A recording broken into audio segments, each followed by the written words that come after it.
Pork adobo is a family favorite, very simple to make with just a few ingredients, and once you have everything prepped, cook time's about 45 minutes. First thing I'm gonna do is heat up about 2 tablespoons of oil. Once the oil is hot, we're gonna add our garlic, onions, and peppercorns.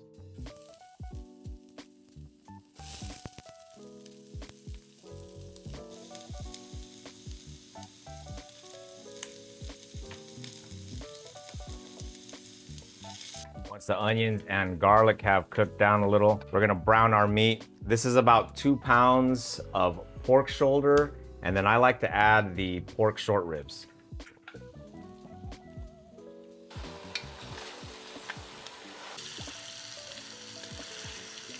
So I like to brown all sides of the meat, and then once that's done, we'll start adding the other ingredients. Now that the meat has browned, I'm gonna add in about a cup of soy sauce. Now this next ingredient is optional, but I like to add it. It's about 2 tablespoons of brown sugar. Mix that up. Bring everything back up to a boil. Let the sauce thicken up.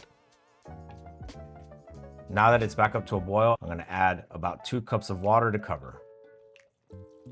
So you just need to add enough water to cover the meat.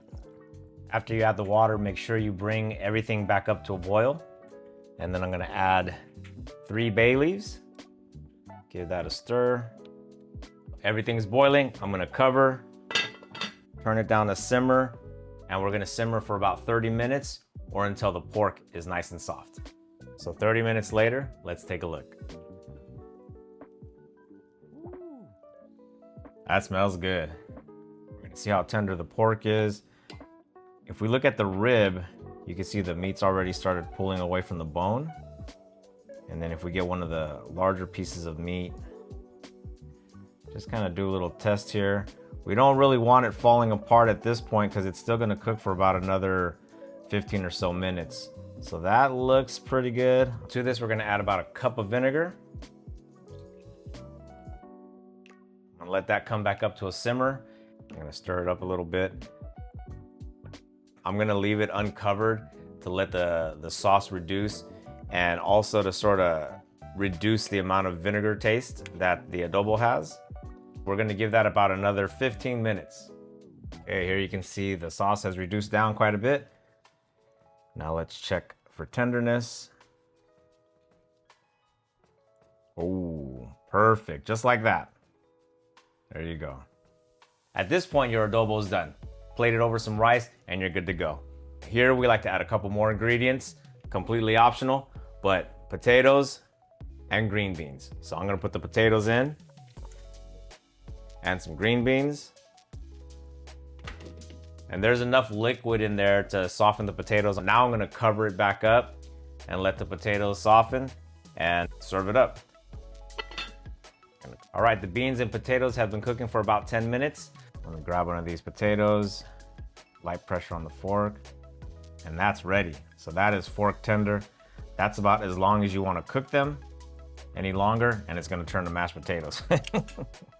Your time might take a little longer. I'm using this Dutch oven, so it holds the heat really well. Also has a nice little seal here, and almost acts like a pressure cooker. So for us, for me, it's about 10 or so minutes, and it's fork tender.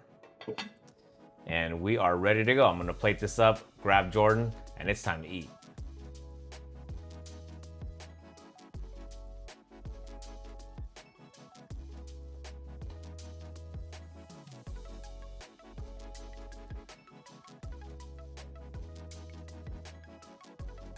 All right, we are plated up and ready to eat.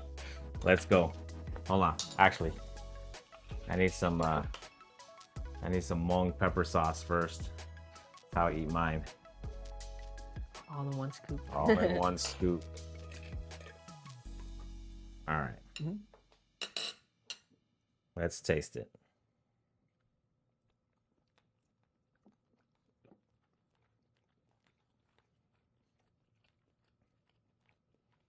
Super tender. That's very good. Yep, very soft.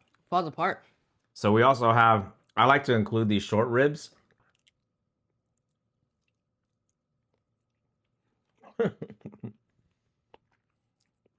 Right off the bone. That comes right off. All right. So that is our pork adobo. That's how we make it. That's how we like it. I tend to add a little more brown sugar than Lumpia mom does. She likes hers more on the tangy side. Makes it more sweet. I always make mine a little more sweet. Love it both ways. But that's how I make it. Yep. So thanks for watching the video. Thank you for everyone's support of the channel. And don't forget to drop a like and subscribe. Don't forget to drop a like, subscribe. Also comment, do you put potatoes and green beans in your adobo? Yep. Let us know. All right. Till the next video. Bye. Bye.